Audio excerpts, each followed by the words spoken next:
ಎಲ್ಲ ಮಂತ್ರಿ ಆಗಬೇಕು ಅಂತ ಆಸೆ ಇದೆ. ನಾನು ಫಸ್ಟ್ ಟೈಮ್ ಮಾಡಿದ್ದು, ನಾನು ಓಟ್ ಹಾಕ್ತೀನಿ, ನಾನು ಸೀನಿಯರ್ ಸಿಟಿಸನ್ ಆಸೆ ಇದೆ. ಇಕ್ಬಾಲ್ ಹುಸೇನ್ ಅವ್ರನ್ನ ಪಾರ್ಟಿಯಿಂದ ತೆಗಿಬೇಕು ಅಂತ ಬೇಳೂರು ಗೋಪಾಲ್ ಕೃಷ್ಣ ಆಗ್ರಹ ಮಾಡಿದ್ದಾರೆ. ಯಾಕಂದ್ರೆ ಬಡ್ಜೆಟ್ ಸಮಾಧಾನನೂ ಆಗಿಲ್ಲ, ಬಡ್ಜೆಟ್ ಇಂದ ನಮಗೆ ನ್ಯಾಯನೂ ಆಗಿಲ್ಲ ಅಂತ ಬಹಿರಂಗವಾಗಿ ಹೇಳಿಕೆ ಕೊಟ್ಟಿದ್ದಾರೆ ಸರ್. ಅದಕ್ಕೆ ಅವ್ರು ಪಾರ್ಟಿನೇ ತೆಗಿಬೇಕು ಅಂತ. ಬಜೆಟ್ ನಮಗೆ ನ್ಯಾಯ ಒದಗಿಸ್ಕೊಟ್ಟಿಲ್ಲ. ಯಾಕೆ ಅವ್ನಿಗೆ ಕೋರ್ಟ್ ಕೊಟ್ಟಿಲ್ವಾ?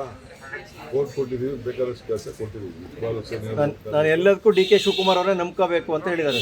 ಕೋರ್ಟ್ ಕೊಟ್ಟಿದ್ದೀವಿ ಅವ್ರಿಗೆ. ಕೋರ್ಟ್ ಅವರೆಲ್ಲ ಬಂದು ಕೋರ್ಟ್ ಬೇಕು ಅಂತ ಹೇಳಿದ್ರು. ಹಾಗೆ ಅಲ್ಲಿಗೆ ರಾಮನಗರ ಡಿಸ್ಟ್ರಿಕ್ಟ್ ಕೋರ್ಟ್ ಕೊಟ್ಟಿದ್ದೀವಿ, ಬೇರೆ ಬೇರೆ ಎಲ್ಲ ಕೊಟ್ಟಿದ್ದೀವಿ. ಅನೌನ್ಸ್ಮೆಂಟ್ ಆಗ್ತದೆ.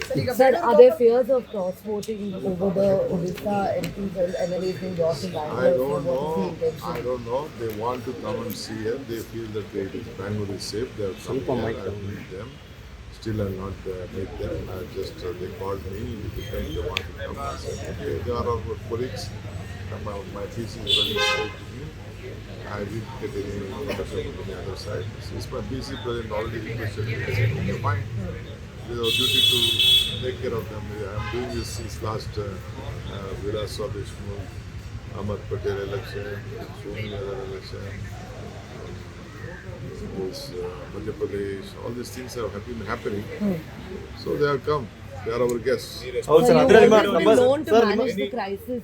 You have always been known to manage the crisis wherever there are fears of Operation Bagla or cross voting. So when would you be meeting with them, sir? I'll be going and meeting them. First I'll attend the assembly. After the assembly, I have some qualifications and all. I'll attend them and I'll go. Any responsibility levied on you? Any responsibility levied on you by the High Command with respect to Orissa? Nothing, no responsibility. Only my PC president spoke that they are coming. I said, you are my guest to please. ಇಲ್ಲಿ ರಾಮನಗರ ಬಳಿ resort ಅಲ್ಲಿ ಇದ್ದಾರೆ sir. ಈ ಪರಿಸ್ಥಿತಿ ಕರೆಸಿದ್ದಾರೆ. ಅವರು ಬೆಂಗಳೂರು ಬಂದಿದ್ದಾರೆ. ಯಾಕೆ ಬಂದಿದ್ದಾರೆ ಅಂತ ನನಗೆ ಗೊತ್ತಿಲ್ಲ. Okay sir. ಬಂದಿದ್ದಾರೆ ಅಂತ ಈಗ ಅವ್ರ ನಮ್ಮ ಅಧ್ಯಕ್ಷರು PC ಪ್ರೆಸಿಡೆಂಟ್ ಫೋನ್ ಮಾಡಿದ್ರು. ಓಕೆ. ನಾನೇ PC ಪ್ರೆಸಿಡೆಂಟ್ ಪಕ್ಷಕ್ಕೆ ಇರಬೇಕು ಅಂತ ಬಂದು ಭೇಟಿ ಮಾಡ್ತೀವಿ ಅಂತ ಹೇಳಿದ್ದೀನಿ.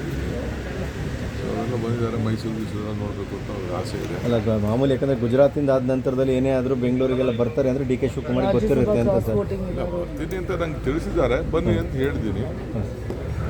ಇದು ಸ್ವಲ್ಪ ಎಲ್ಲ ಆರಾಮಾಗಿರೋ ಜಾಗ ಬೇಕು ಅಂತ ಅದಕ್ಕೆ ಅಲ್ಲಿ ಹೇಳಿದ್ದೀನಿ ನಾವು. ರಾಜ್ಯಸಭೆ ಕ್ರಾಸ್ ವೋಟಿಂಗ್ ಆಗದೇ ಇರಲಿ ಅಂತ ನಿಮಗೆ ಟಾಸ್ಕ್ ಕೊಟ್ಟಿದ್ದಾರೆ. ಆ ಟಾಸ್ಕ್ ನೀವೇ ನೋಡ್ಕೊಳ್ತಾ ಇದ್ದೀರಾ ಅನ್ನೋ ಥರ ಸರ್.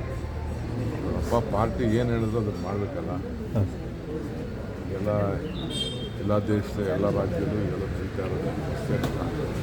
ಸೊ ಬಂದಿದ್ದಾರಂತೆ, ನಾನು ಭೇಟಿ ಮಾಡ್ತೀನಿ. ನನ್ನ ಟೈಮ್ ಕೇಳಿದ್ರು ಇದಕ್ಕೆ ಬರೋಕ್ಕೆ ಹೋಗ್ಬಿಡಿ, ಅಸೆಂಬ್ಲಿ ಇದೆ ಅಂತ ಹೇಳಿ. ಅಸೆಂಬ್ಲಿ ಮುಗಿಸ್ಕೊಂಡು ನಾನು ಬರ್ತೀನಿ ಅಂತ ಹೇಳಿ. ಸರ್ ಈ ಥರ ಟ್ರಬಲ್ ಆದಾಗೆಲ್ಲ ಸಮಸ್ಯೆಗೆ ತಲೆ ಕೊಡ್ತೀರಿ ಅನ್ನುವಂಥದ್ದು ಸರ್.